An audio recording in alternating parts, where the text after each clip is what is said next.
Hello there. It's showtime. What is this, trick or treat? Did I do that? I'm Sailor Moon, the champion of justice. Daddy would have gotten us Uzis. The power is yours.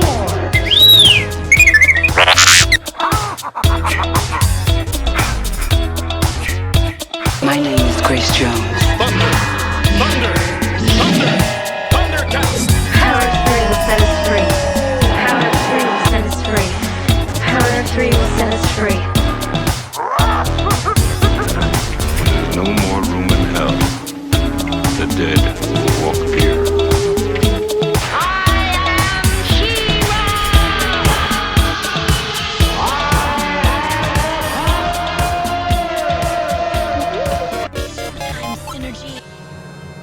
Welcome, Radical Ones, to another episode of the Radical Retro Rewind podcast. As always, I am your host, Radical Ryan Hunter, and I am joined by my co-host, the movie geek himself, Rob. Hello, everyone. Good to be back. Happy holidays. So this is actually the week before Thanksgiving, Rob. For some reason, when I recorded with David, and I kind of deleted some of the footage of us talking about Thanksgiving, I was totally ahead, but this is the actual week before Thanksgiving. So this is the Thanksgiving rush, and this is the final episode before Thanksgiving. It's funny that we were trying to find a film to talk about that is sort of related to Thanksgiving or just has it in the background or something like that. And I forgot all about this movie, and I was so glad to hear that you hadn't seen it before, because that's just another one off your list. So I'm excited for today. This movie is Son-in-Law from 1993. And Rob, before we begin,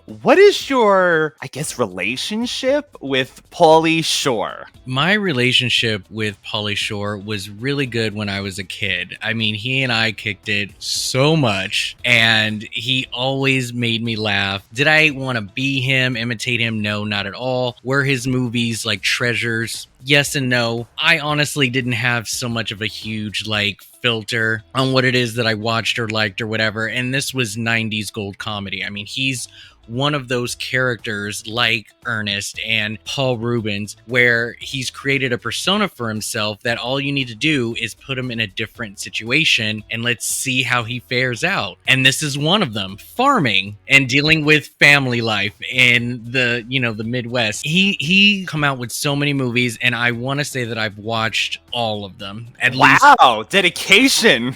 At least all the ones that came out in the 90s. You name it, I probably have seen it. I think you summed him up pretty well, Rob, because he is that kind of actor that I feel like plays himself, and or, like you said, the character that he's portraying and everything is always the same. I don't know if that has limitations of his acting, or if that's just you get Pauly Shore and that's what you want from him kind of thing. Like, he does what you expect, but that's how I always felt about him. I was not a huge fan of him. I'm surprised I found him less annoying than I thought I did, actually, all these years later. I was amazed by how he created a lingo to a lot of teens back in the day. I don't know if he literally created it, but it was just the way that he spoke, his mannerisms, the way that he wasn't completely masculine, but yet still seemed very cool amongst boys as well as girls, I think. And I appreciated that. Nobody made fun of him for the way he dressed or looked, but if they did, he was always on his own drum. I mean, even down to the voice work of Goofy movie. Like, he's just a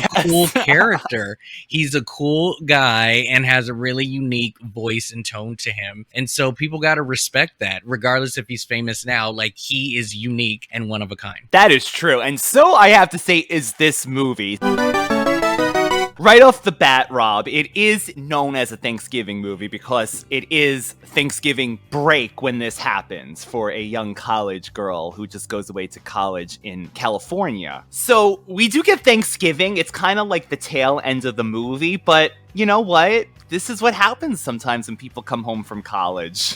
They bring friends home sometimes, and oh god, I don't know if I would want Pauly Shore to come home to my house, but Well, with Thanksgiving movies, you don't necessarily have so much of a huge theme to parade around with like decorations and, you know, festivals or things like that. There's not much, but at the same Addams time, Family, would you think? To me, when I think of Thanksgiving movies, I think of Addams Family Values with the play. That's but that's it. That's not even a Thanksgiving movie. It's no, just it's a not even scene. Thanksgiving. So with this movie, I think it makes sense to focus on the family Yeah. side of things, and also Thanksgiving break. That is the time where you would go home and see your family. There's no snow, so to me, I think this movie fits as a Thanksgiving film. Do they talk about it as much? Not really, but involving farm animals, the turkey, and all that Yes. stuff, like I think it all fits. So I'd say this is fitting. And we do get a Thanksgiving table scene. So let's go with it. You know what? I feel Thanksgiving, and I'm ready. I'm ready for the holiday. I'm ready to eat. So tell everyone what this movie's about. Son-in-law is about Rebecca, as she comes from a small town in South Dakota, and she decides to attend college, University of Los Angeles. And her first day, she meets Pauly Shore, who is the student advisor at the college. And Resident advisor. Resident advisor, thank you. His dorm room is directly across from hers. And we get this whole big city, small town girl storyline, but then it goes in a totally different direction. But so what do you think about the whole setup to begin with? Is this a typical 90s fare? I think so. It basically just challenges the status quo of lifestyles between two different states and you know, time zones and whatnot, and it basically just goes in with the comedy on sort of just mismatching a lot of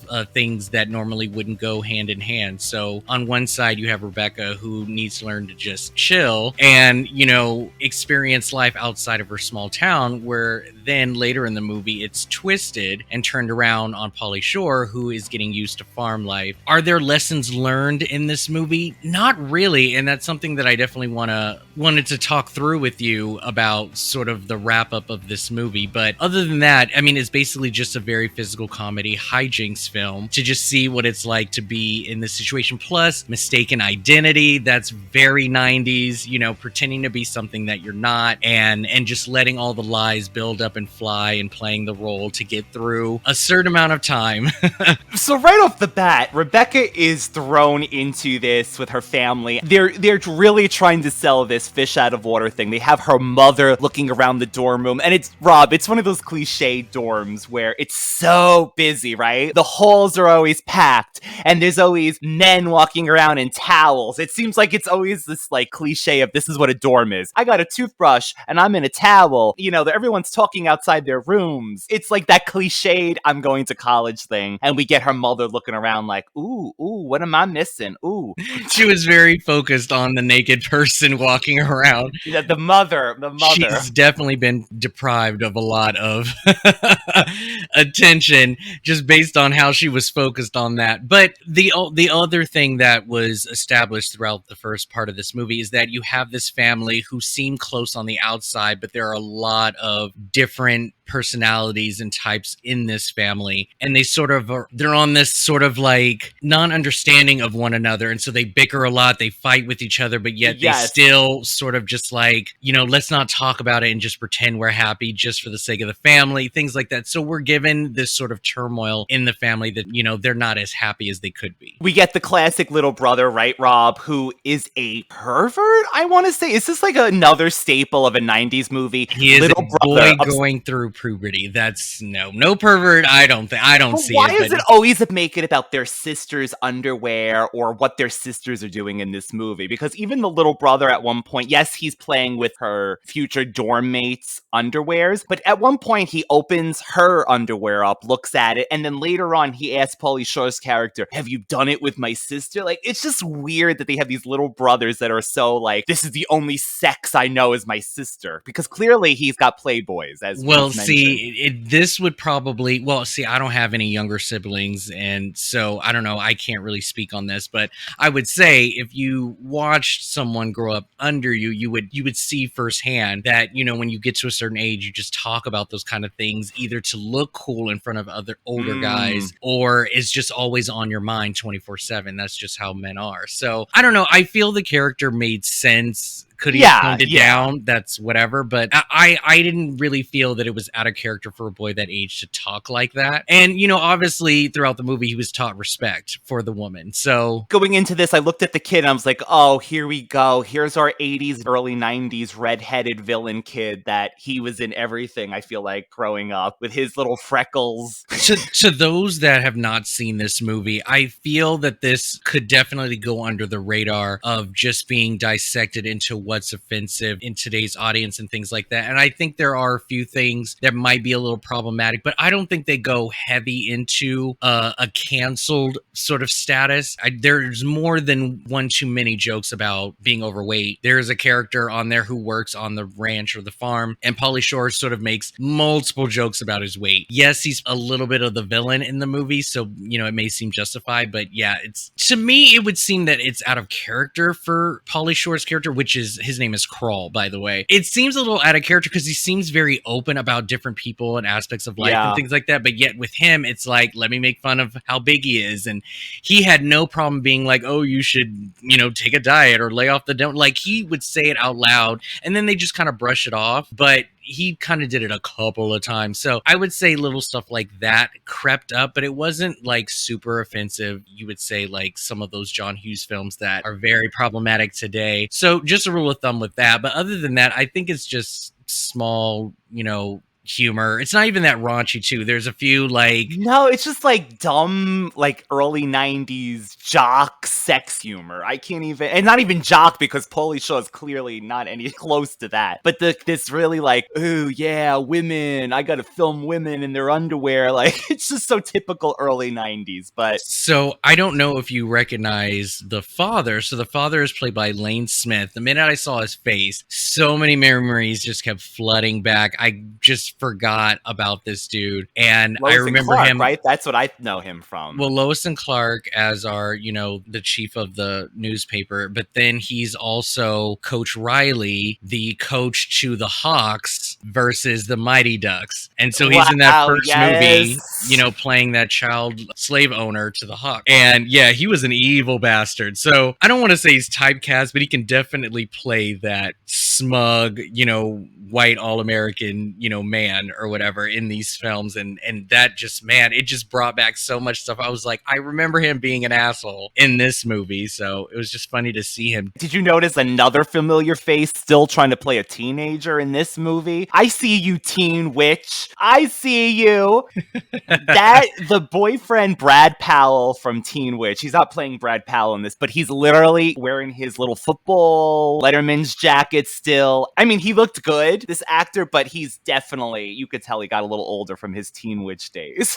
What did you think about Tiffany Amber? Did you find her to look the age? Even Carla Gugino, like, do you think they looked a teenage, or I shouldn't even say teenage, they're grown women, they're like in college years, so they got to be at least 20, 21. Well, right, like, are we to believe they just graduated and she literally just went to college? Yeah, people do that all the time. You get out of high school and you directly go to college. So then she's like I believed her. Yeah. I believed her as a younger, and actually Tiffany Amber Thiessen, I believed her too as a young. Oh my god! And what happens with her at the end is just insane. But I believed her. The Brad. Oh, I keep calling him Brad, but I think he played Travis in this movie. He didn't look as young as he normally does. And again, I mean, I don't care, but pulling off like an 18-year-old, I don't think he cut it. And all the right people were in this movie, of course. I mean, as you can see, we're recognizing them from, you know, other works around that same time. So, I mean, it's always good to have familiar faces in these types of movies. It just made sense that all of them were picked for a reason, even the little brother. By the way, did you like that Brandon Fraser cameo? And he was playing Encino Man? I still? forgot that cameo was in this because if I remember correctly, I don't think this is the only time that he shows up. I think he shows up in another movie of his, maybe Biodome, maybe in the Army Now. I can't remember, but I want to say he may show up again. Like, I think it's amazing that he just showed up, and then Pauly had this look on him like, I know him. But it was a long cameo too. I mean, they made sure everyone had a chance to sink it in because Encino Man was everything back then. And Brandon still looked so good playing that character, just looking all not there and just so in his, I just love that cameo so much. It didn't even register to me right away. And I was like, oh, because this takes place during a scene in the Halloween party in the dorm. And Brendan Fraser takes off a fake rubber frog from Pauly Shore's character's outfit and he lights it on fire and eats it. So, okay, I get you. It's a straight up scene from the movie. It's a straight up scene from the movie. You do this all the time, Ryan. You review these movies that you've never seen, and yet you never share what you think. Like, what did you think of the movie? Review it for us. Okay, so it was not a movie I would go out of my way to see. Okay. But honestly, Rob, it went so quickly to me. It flew by and it was good. I mean, it was good for what it was. And I found, again, the whole thing that I guess stopped me from watching more Pauly Shore movies is my idea of him being so annoying, and then rewatching him here again, like I mentioned earlier, it's not as bad as I thought. There are some moments I'm like, come on, this man is just so over the top. Well, I want to go through over all of them, but my first question is this based on a specific expectation that you had for this movie? And if so, what were some of the things that didn't work well with you? It worked better than I thought. I was expecting much more stupid, dumbed down humor for some reason, and there was that again, but it worked more, and I didn't find it as stupid as I thought it was. So I am relieved. I actually got, enjoyment for what it was out of this. Again, would I ever want to rewatch this? And no, probably not. But for a one-time viewing, I'm glad I saw it. I'm glad you recommended it. Okay. So is it the Pauly Shore as an actor, as his character, or was it just the movie and the plot and everything? I think it was his acting again, because to say it, they go back to the farm for Thanksgiving, right? To meet her family. And then there's this whole, just to set up why I feel this way, there's this whole thing where he pretends to propose to her to save her from being proposed to, right? So he's trying to win this family over. For everything that we're supposed to find charming and wonderful that he does,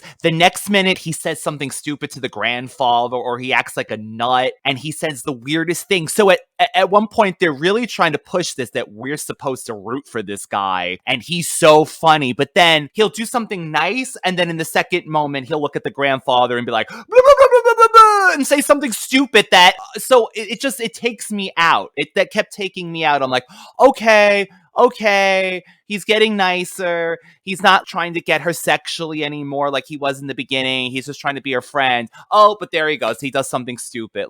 Is it stupid in a way of how dare you or how disrespectful, or is it stupid I don't get it and it's weird? I think a little bit of both, because I keep going back to that one part when he comes home at night and they have this scene where the grandfather he's this really older gentleman, I want everything to be how it was, blah, blah, blah, blah. And he's whittling wood all the time. And the big joke is he keeps asking, right? He wants to whittle the wood with the grandfather. But he comes home literally at one point and says something so weird to the grandfather. I don't even know what he said in English, honestly. Do you know what I'm talking about? He said something so stupid or weird to the grandfather. This is right when he comes in and the family's like, oh, treat the house as you would your own. And he goes, oh, I'm going to the kitchen. He's just so obnoxious.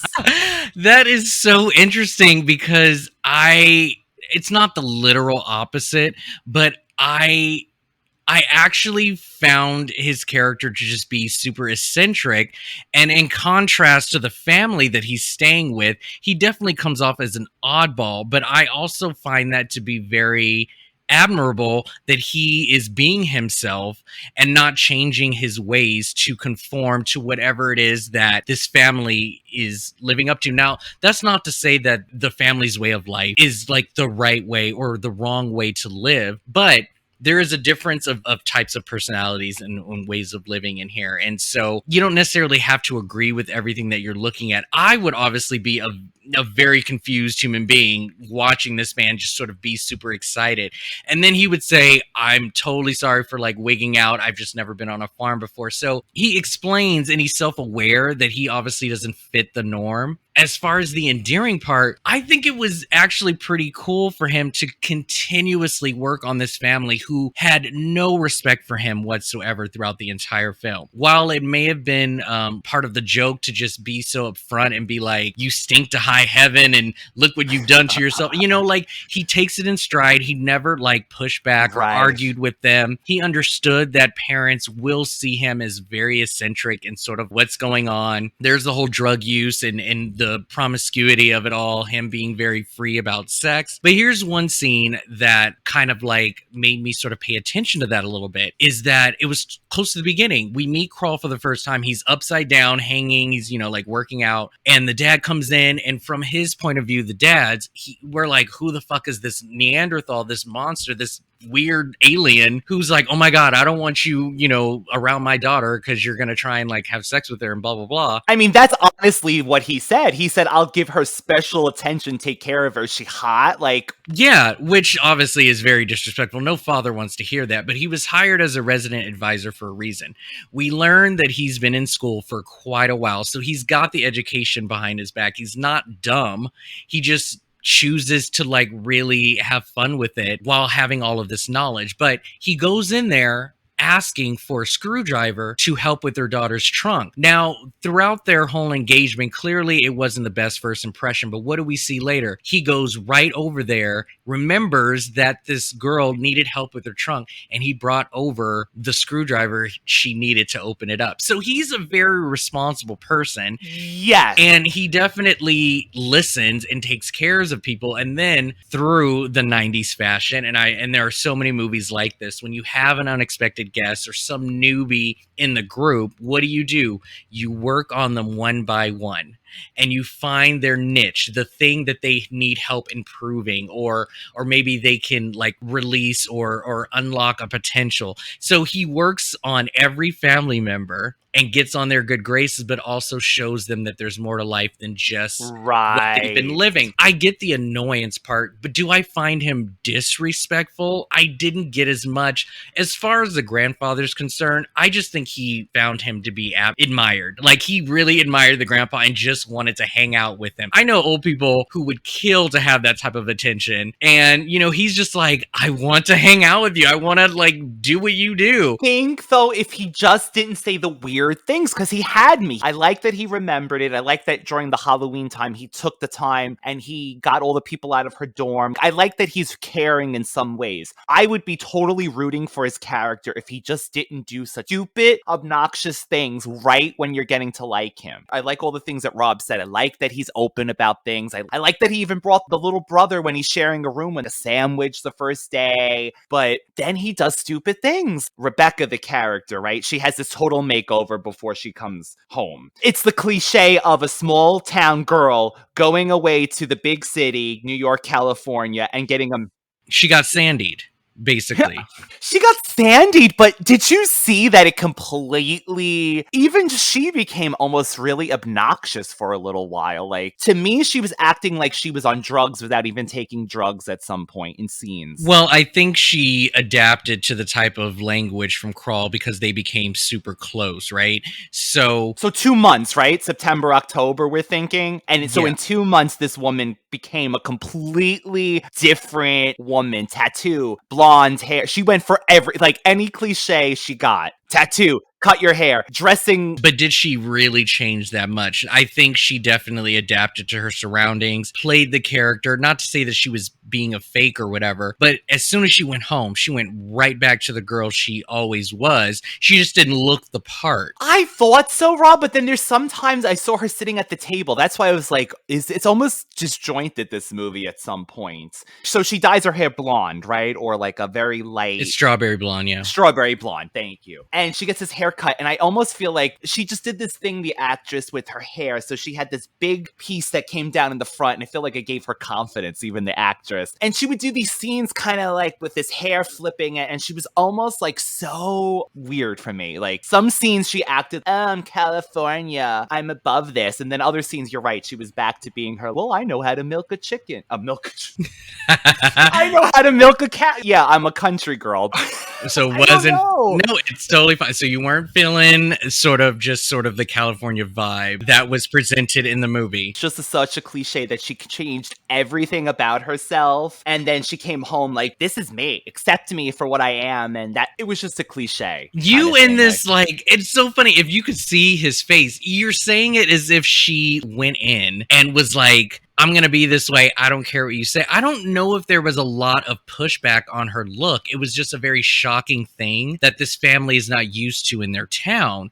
But they didn't necessarily concentrate too much on, like, I'm different now. I think the biggest thing was the fact that she was calling her parents by their first names, which is not a California thing. It's more of an adult liberal thing, and she's challenging the status quo, and I totally get that. But at the same time, I don't think they really had a big issue with her look. It was just more of like, they took it better than me, Rob, because honestly, I would not have come home. Yes, you want to show that you're different, maybe you're more independent than you left, but did she really need to come off the airplane in a see-through purple mesh top with her black bra underneath? If that's the thing, if that's who she is, and that's the other thing, is that what the movie made it look like is that she portrayed somebody who didn't really get out and not necessarily, I'm not going to say enjoy life, because I'm sure she loved the life that she had in South Dakota, but she obviously was exposed to a lot of different like types of culture and people, and she adapted to things that she didn't know that she was into. And just look at Pauly Shore. Remember how he used to look. He was a total nerd,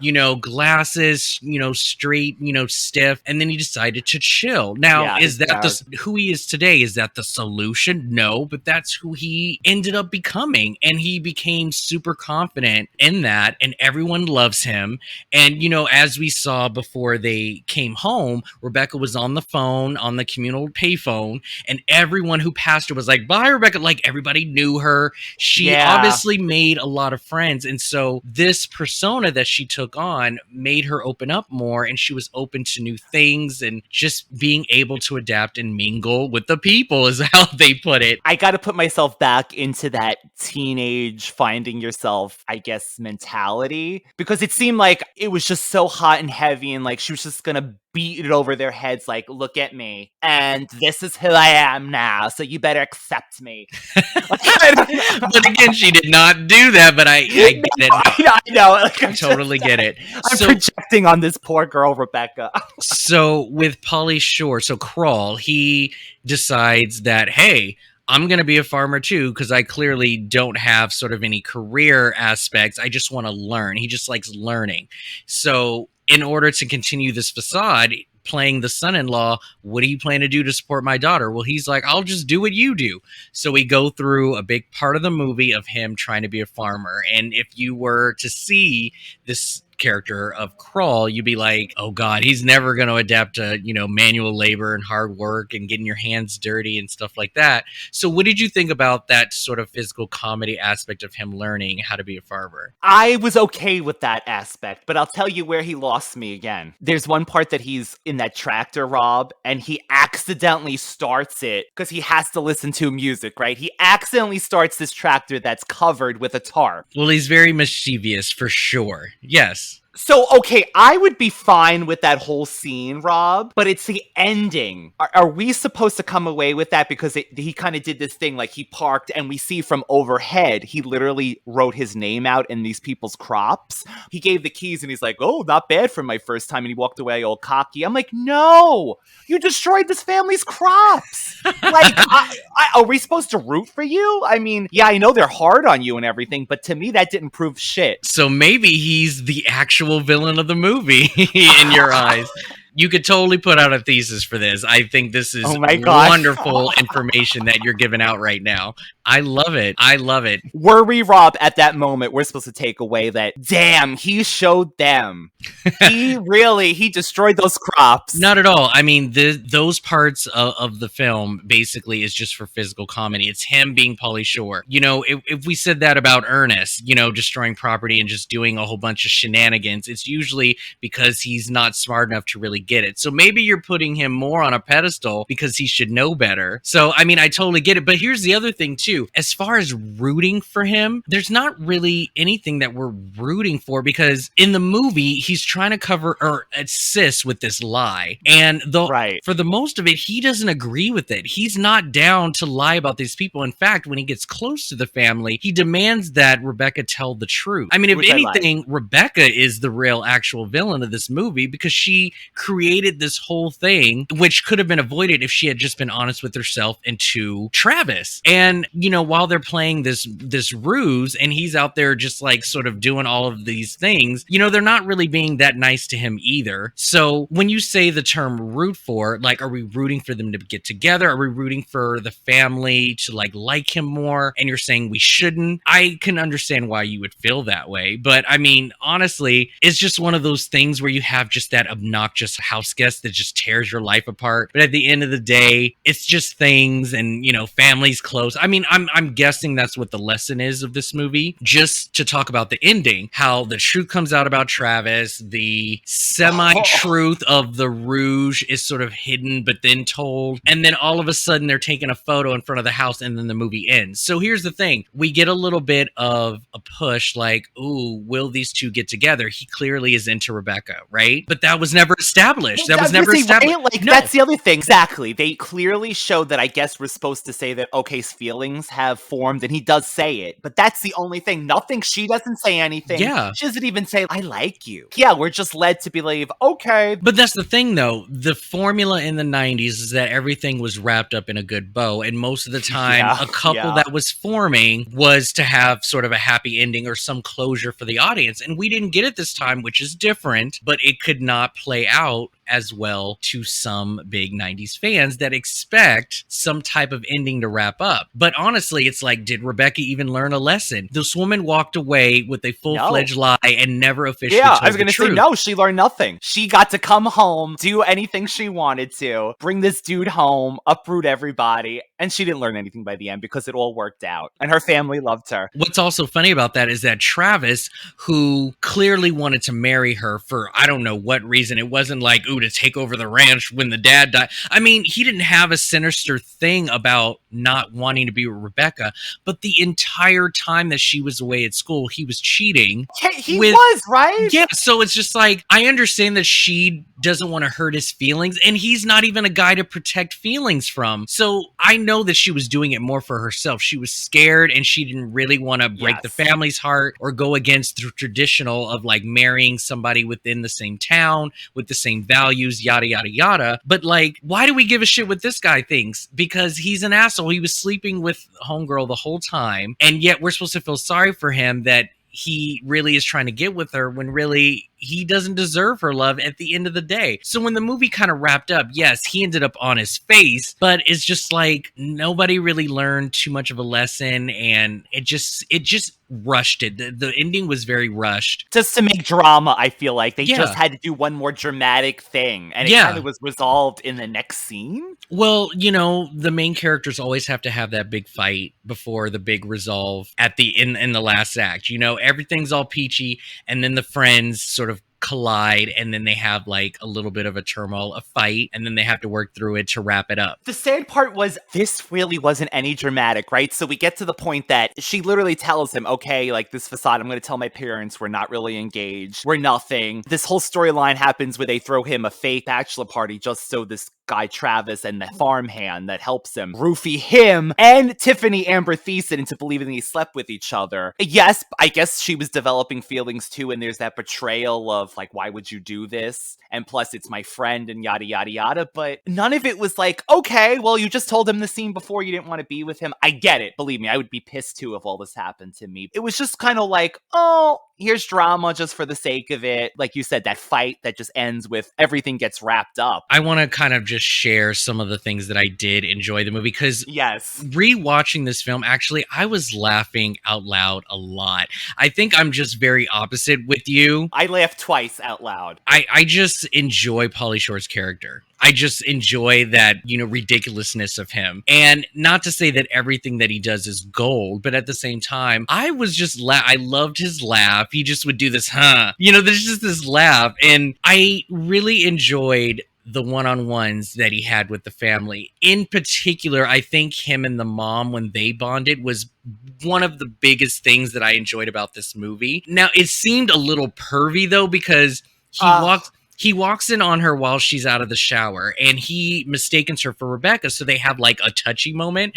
And then this mother, she was take anything at this point. Well, I mean, it definitely seemed like the mom and dad really didn't really have too much of a sex life or very like spice in their relationship. He then proceeds to compliment her looks while she's in a towel, which could come off a little pervy or creepy. But Rob, he says, I got a semi looking at you. Who that's- says that? Oh my God. I'm sorry. Hey, I thought you were Becca. Well, I'm not, so if you don't mind.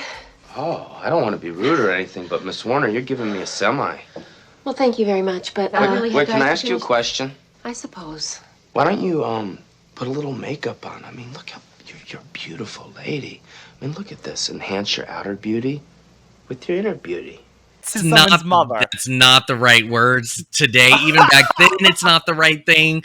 Anyways, put some makeup on. Why don't you put some makeup on? Yeah, that was a little weird too, but I think I get it. I get it at the time. The line obviously was just to say, you don't feel like you're beautiful. pretty. Yeah, exactly. And so and from a woman's point of view, makeup usually does the trick and makes them feel a little bit more confident. So I get sort of why he said all those things, but it was funny. So she goes like, get out. I don't need your help, blah, blah, blah. And they're getting ready to go to a party in town. And so he's outside of the door and he's like, just give me 5 minutes. Let me work my magic. And then if you don't like it, we'll go back to the same Connie, which is the mom.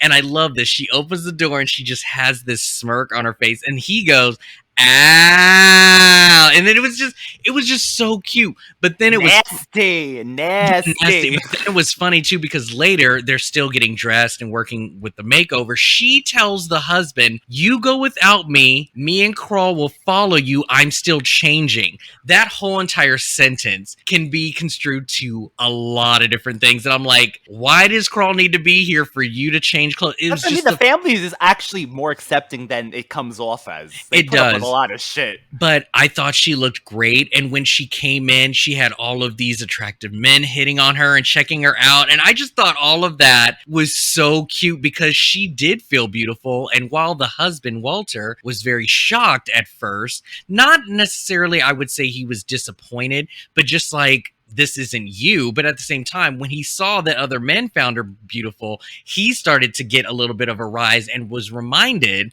about how sexy she is, and she's not just a mom. And again, they foreshadowed all of this with the family just bickering at each other the whole time. And so her looking at the younger guys. Like And so clearly throughout this movie, we're going to see some sort of transformation that brought this family more together, right? Man, I mean, just talk about how much this couple deprived themselves of fun. We find out that even in farm life, like they did the twin bed situation. Did you see that? Like, oh my God, this is the night that we're going to do it after I don't know how long. He's pushing beds together. I don't know if that's a farm thing or a South Dakota thing, but they slept in separate beds. I hope they were just trying to show that they were so deprived of being romantic. But it's just little stuff like that I just found really cool. This family was having fun. They were having fun. Even the grandfather, right? He had like a small heart attack, and there was this CPR between men. Oh, hell, disgusting. Blah blah blah. Such a 90s, so stupid. 90s cliche. But through quality time, the man obviously found a connection with this boy, and he ended up liking him. I mean, it's just, they bonded while they were fishing, and I just liked all of those moments. Even the little brother, who was a brat, as you said, he was like, I want to help you do chores, and I want to, because he connected with him that his father refuses to do. I enjoyed those moments when he was working on the family, and it also showed that while Crawl looks like a weirdo, the man is super sincere, and he has a lot of heart, and we can't really judge books by its cover, and all of this thing, and I love that sort of aspect of the movie. Those are some of the big things that I liked, but again, I liked his comedy. His physical comedy I thought was great when he got punched in the nose and was like, it's one of the laughs. I was not expecting that. I laughed out loud at that because when he falls down and starts screaming, why did you do that? Yeah, and he was like crying, and I just he's so funny. I laughed so hard over that because I wasn't expecting it. Listen, I understand if you're pissed. If you want to talk about it, it's... Why did you do that?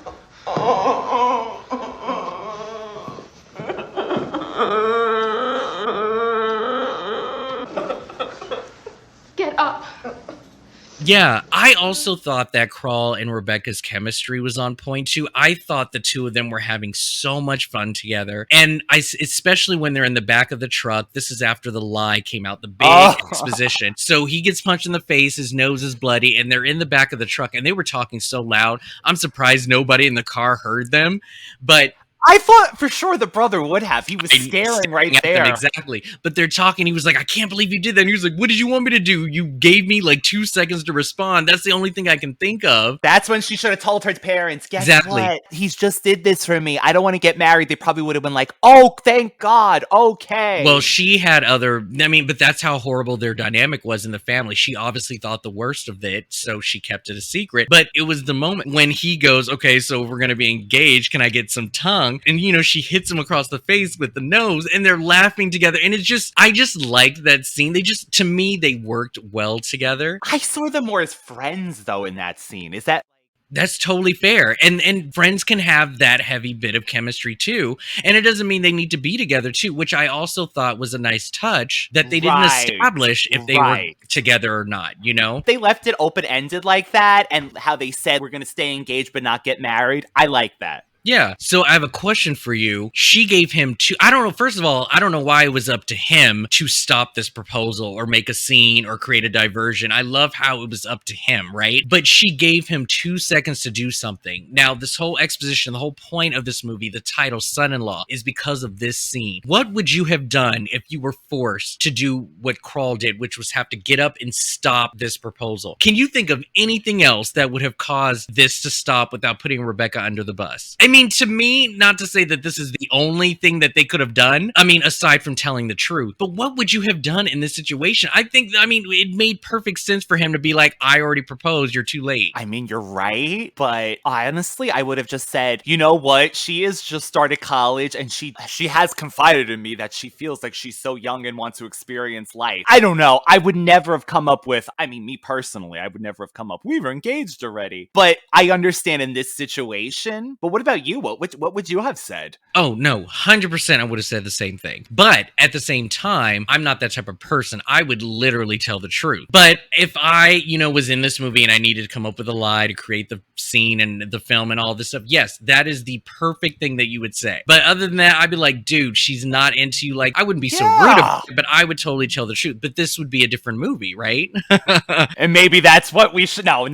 Before we wrap it up, I gotta say that, I don't know, what do you think about this? Crawl pulls a Tu Wong Fu. He's gonna bring fun to the town, I wrote. No, that's exactly what this is. House Guest, which I hope we do very soon next year. I can't wait to do that movie. It's the exact same thing. This family is in turmoil. They don't get along. And then this stranger comes in, fixes everything. And that's just how you make a 90-minute movie. And then I have to say, there's 2 things. Mentioning Rob earlier when he made the mother over. I wrote he has a trash bag full of clothes for her. And honestly, he made her look like a Mardi Gras gypsy. Yes, she stood out because that is something that town has never seen. Oh my God. She looked like a gypsy. I mean, I was okay with it because you know how I love me some gypsies. And then because it's Thanksgiving, the one scene that I also laughed over because I was in shock that it happened was the turkey scene, Rob. When he screamed, they said the turkey had a heart attack. I laughed so hard over that because the turkey lays down after he's just howling with he's the turkey. just howling. Yes, yeah, he's scared of the turkey because it's chasing him, and he does this scream, and the turkey slow motion lays down, closes his eyes, and then it cuts to the next scene. Dad told me to do it! Stay back! I was just dead!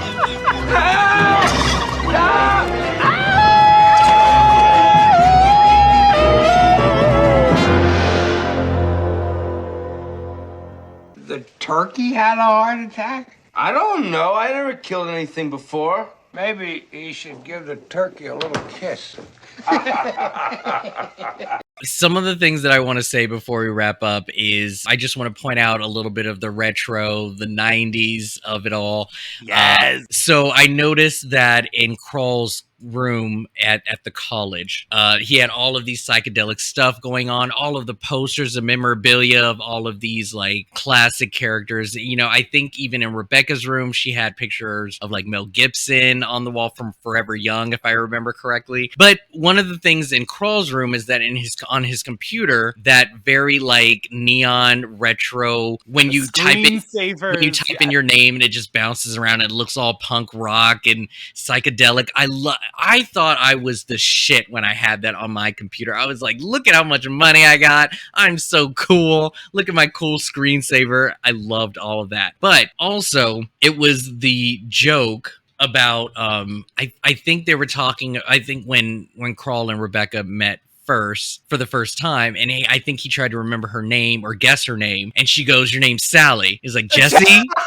Yeah, so he says Sally, and then Jesse, he's like, "Is your name Raphael?" And it was just cute because it's like Sally, Jesse, Raphael, and I'm like, that is so 90s. Yeah, I liked that too.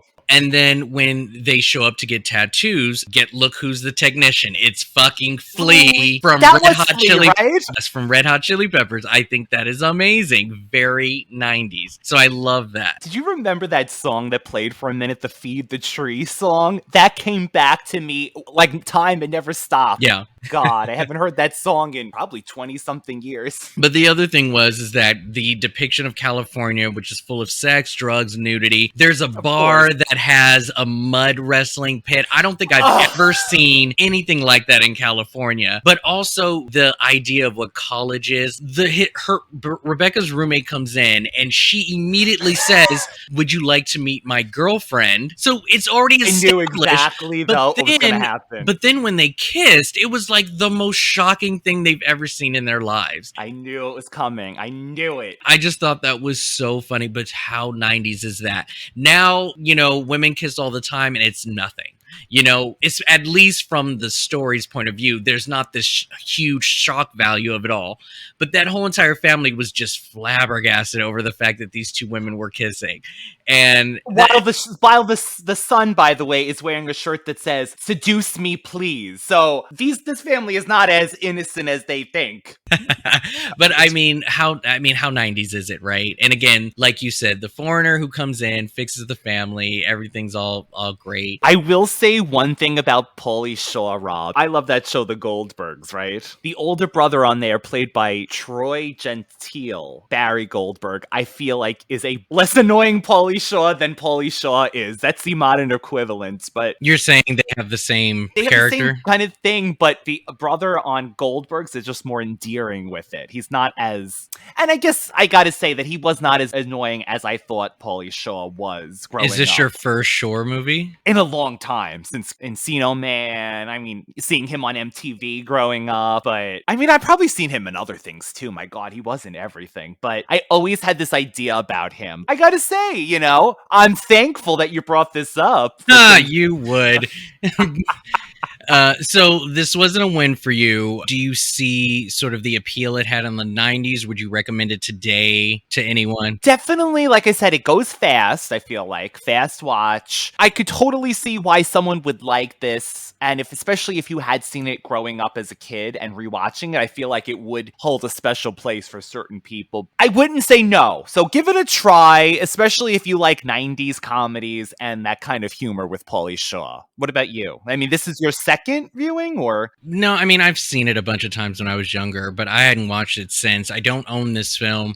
Any fan of Pauly Shore's would definitely enjoy this movie. It's not the worst movie, and it's not the best. It fits right in the middle. It's a decent film, but there are funnier movies that he's been in, and there's been movies that he was put in that had horrible stories in it. So, I mean, I think this one fits in the middle. It tries to get into that sort of family drama of it all instead of just being very raunchy comedy, which is something you might expect from him. It's decent, but it's not his best. I think there are better Pauly Shore movies that you could probably watch. I, for one, had a wonderful evening watching this last night, so I had fun with it. But to most people, this may fit sort of in the middle scale. Like I said, for a one-time viewing, give it a try. It really, honestly, isn't the worst movie. And it gives you those Thanksgiving feels. I could see watching it around Thanksgiving, which is what we are. Yeah.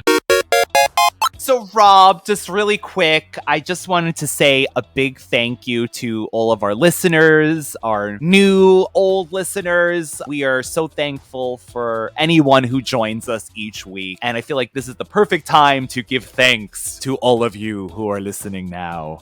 Well said. Okay, Rob. So when you're not hanging out over here, where can the lovely people find you? Currently continuing the Charmed podcast, recapping every episode one by one. Currently in season 7 with the help of Ryan as well. You can find us on any podcast app, most of the popular ones anyway. And the show is called Brunch with the Hollowells. And there is a movie podcast bi-weekly, so about 2 episodes per month of just general movies, most from my collection, rewatching them to see if they hold up. That show is called Movie Geek and Proud, also found on most popular podcast apps. Oh, and you can always find the Radical Retro Rewind podcast on Instagram, one word, as well as our YouTube channel where we're always updating. Thank you so much for joining us this week. Next Friday will be double Thundercats episodes, and we will return the first week in December with an all-new holiday-themed episode up until the end of the month. Happy Thanksgiving, everyone who celebrates, and we will see you then. Bye. Bye.